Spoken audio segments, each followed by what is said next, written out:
क्या सचमुच बीजेपी में बंटवारा? क्या मोदी जेल जाएंगे? हाईकोर्ट का बड़ा फैसला, सच्चाई क्या है?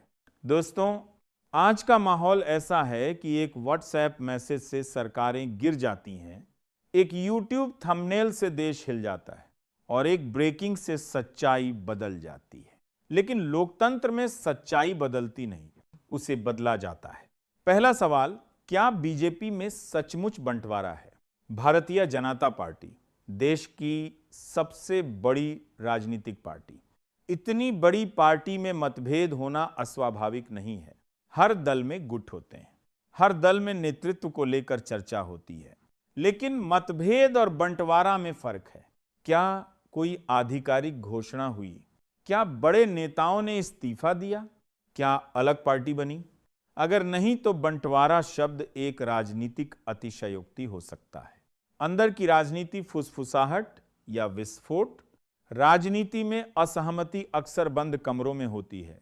विचारधारा, टिकट वितरण, नेतृत्व शैली, इन पर मतभेद होते हैं, लेकिन जब तक विधायक टूटकर अलग न हो, सांसद खुलेआम विरोध न करें, गठबंधन न बिखरे, तब तक इसे बंटवारा कहना जल्दबाजी है। दूसरा सवाल, क्या मोदी जेल जा सकते हैं? नरेंद्र मोदी देश के प्रधानमंत्री।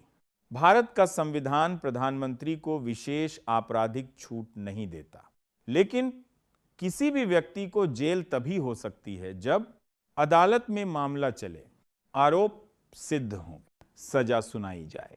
सिर्फ आरोप या राजनीतिक बयान से जेल नहीं होती। हाईकोर्ट का बड़ा फैसला क्या है प्रक्रिया? भारत में 25 हाईकोर्ट हैं। Allahabad high court, Delhi high court, Bombay high court. अगर किसी हाईकोर्ट ने कोई बड़ा फैसला दिया हो तो उसका आदेश सार्वजनिक रिकॉर्ड में होता है।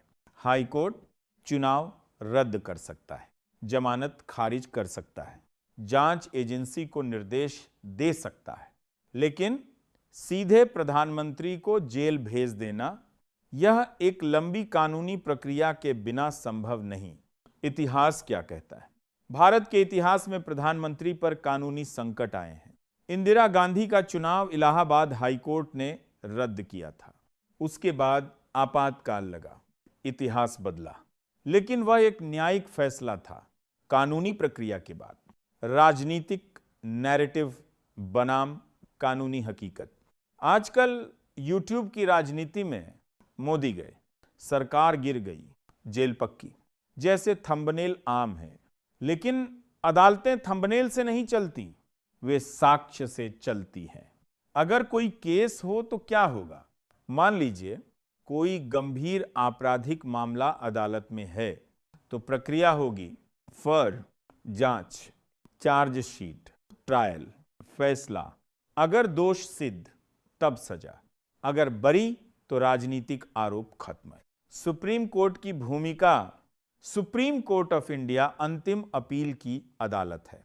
अगर हाईकोर्ट का फैसला विवादित हो तो मामला सुप्रीम कोर्ट जाएगा, इसलिए हाईकोर्ट का फैसला इक्काल तुरंत जेल, यह समझ गलत है। असली खतरा कानूनी या राजनीतिक? किसी भी प्रधानमंत्री के लिए असली खतरा 3 होते हैं: बहुमत खो देना, चुनाव हार जाना, अदालत में दोष सिद्ध होना। इनमें से तीसरा सबसे लंबी प्रक्रिया है। मीडिया की जिम्मेदारी, रविश कुमार की शैली में कहें तो समाचार का शोर सच की जगह नहीं ले सकता। अगर सचमुच बीजेपी में बंटवारा हो तो विधायक टूटेंगे।